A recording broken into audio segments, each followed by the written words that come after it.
بسم الله الرحمن الرحيم waxaan caawa insha Allah halku soo bandhigayaa 10 kamid ah 10 aan damacsanahay in la wadaago saaxiibadayda afka Soomaaliga ku hadla 10kaas caawa waxaan soo qaadanayaa sidee ayaan ugu samaysan karnaa warqad xaadirisa programka loo yaqaan Microsoft Office Excel dadka badankoodu waxay ku sameeyaan Microsoft Office Word iyagoo table ku dhibtooda wax badan ka qabsadaan marka waxaan ku tusayaa caawa wada aad u fudud oo xaadiriskaaga si degdeg ah oo qurux badan aad u samaysan karto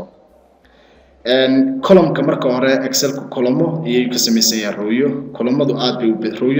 badan yihiin ilaa 1,048,536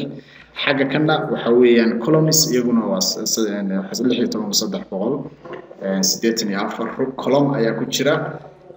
waxaad samayn kartaa haddii aad rabto inaad aragto halka ayaad soo qaban kartaa waad aragtaa waa 1,048,000 xagga sare markaad aragto meesha name box-ka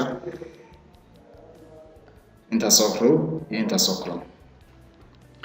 waxaan insha Allah marka muhiima marka aad dooranayso column inaad xarafkiisa taabato marka aad dooranayso row inaad lambarkiisa taabato si aan marka warqadda xaadiriska u sameeyno oo column-ka aynu u bedelo xajmiga ballaaran ee 8.43 in uga dhigno warqad xaadiris oo kale waxaad sameynaysaa matalan column A ayaa check siisa xagiisa sare dabadeedna waxaad u socotay xagga midigta ilaa aad ka gaarayso inta kuugu filan warqadda xaadiriska tusaale ahaan waxaan ka dhigay AA oo kale oo ilaa 27 column ayaan doortay kadib waxaan sameynaynaa right click si aan u bedelo column width ama xajmiga column-ka waa meel kamid ah magacyada column-ada ayaad right click siimeynaysaa dadna waxa leedahay column width marka 8.43 ayaa soo baxaysa wad ka baabiin waxaad ku qoraysaa tusaale ahaan inta aad doonaysid 2.8 waa meesha ugu yar macquulsan waxa leedahay okay iminka waad ujeedaa A ilaa AA waa ay soo yaraatay waxaad markaa u baahantahay inaad samayso xududihii ama borderski saa u samaysid waad hareynaysaa cellska ayaad hareynaysaa aad yaryaraysay cellska aad yaryaraysay oo kaliya kadibna waxaad ilaa inta arday aad doonaysid inaad qortid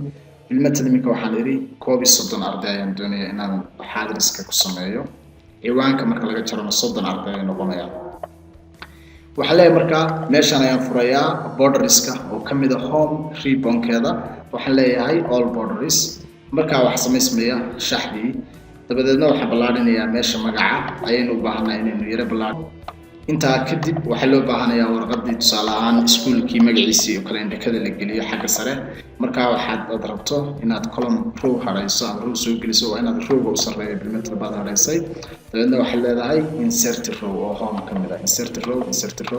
row wax soo geliya markaa rooyo bannaan ayaa soo gelaya marka rooyada bannaan soo galaan halkaa kornaha ah tusaale ahaan waxaad ku qoratay Sunrise College dabadeedna waxaad tiri waxaan doonayaa inuu merchant center aan ku sameeyo aan isu furo linka u sarreeya si ciwaanka qurux noqdo waxaan leeyahay home hoosteeda merchant center dabadeedna wuxuu imanayaa ciwaanka dhexda waan weyneynayaa waan baratay waan malanayaa inuu fahamsan tahay bold italic iyo size iyo wax walba iminka markaad weyneyso haddaad inta bottom border baad u samayn kartaa oo xiriir hoosta ka mara ciwaanka si uu outlook qurux attractive u noqdo ciwaankaagu haddaa warqadda subtitle la rabto tusaale ahaan bishii noocaas ayuu la mid xagga subgashan iminka waa warqadii haddii aan isdhaahno daabaca way dhan tahay laakiin haddii aan isdhaahno daabaca waxa laga yaabaa in warqadda kala badh ay kala qarsoonto sidaa daraadeed waxaad samaynaysaa horyoraan waxaad bedelaysaa orientation-ka oo ku jira page layout dabadeedna orientation warqaddu tag ayay walahayd waxaad ka dhigaysaa chief marka waxaad ujeedaa in ay jiraan laba row oo laba column oo dheeraada labada column oo dheeraadkaasi aan u soo xadidno marka waxaad isku xilin kartaa meesha magaca kadib intaa kadib meesha ay dhigad weynaysay haddii dheeraad kugu soo baxo dheeraadka waad hareyn waad gelidi kartaa intaad home tagto ayaad waxaad oranaysaa delete hadda xaadirisku u dhan yahay waxa loo baahan yahay inaan sameyno titleski waxaan tusaale ahaan no halkan waxaan leeyahay name halkan waxaan leeyahay ID halkan waxaan leeyahay tusaale ahaan maalmihii ayaan gelinaynaa maalmaha markaan gelino waxaan leenahay tusaale ilaa khamiista waa la dhiganayaa Saturday waxaa la dhiganayaa ilaa iyo khamiista mar walba Saturday baan bilaabayaa waan jiidayaa Saturday misna waxaan idhi ilaa iyo khamiista misna waxaan idhi Saturday ilaa iyo khamiista haddii ay qaado haddii kalena maalinta ay ku dhantahay waa Isniinta حقنا serial number كي أرد قلنا 1 2 طبعا نحن هاي searching إلا إيو حق هاسه حقا line أياد جدا online دريم كرتيد line كاس وحكو شيء يا printer كي هدي line كاي كبحسن تايم صاريو حق هاسه لفت جدا line أياد شرا أنت أسي printer كنوزين أنت سوى وين page هذا ربط page view هنا كويكتو وحلا هاي page break طبعا ورقة دي وأدركتها page 1 وكلية أياك في اللعبة page 1 وكلية أياك في اللعبة page 1 page 2 ماشي كم موضوع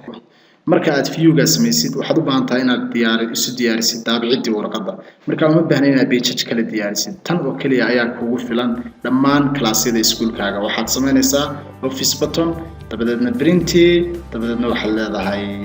inta page rabto tusaalahan 10 class baad daabacaysaa 10 baad gelinaysaa dabadeedna 10 warqadood oo xaadir soo fiican ayaad heshay waxaad kaloo samayn kartaa haddii aad rabto inaad ka bogato qaabka ay noqon doonto waxaad oranaysaa printy dabadeedna print preview marka waad u jeedaa warqad xaadirsan oo wanaagsan inay ka taalo waxaan leeyahay ka faa'iideen wixii dambe insha Allah casharka dambe insha Allah inaad ka faa'iidi doontaan aad baan salaamaya wassalaamu calaykum wa rahmatullahi wa barakatuh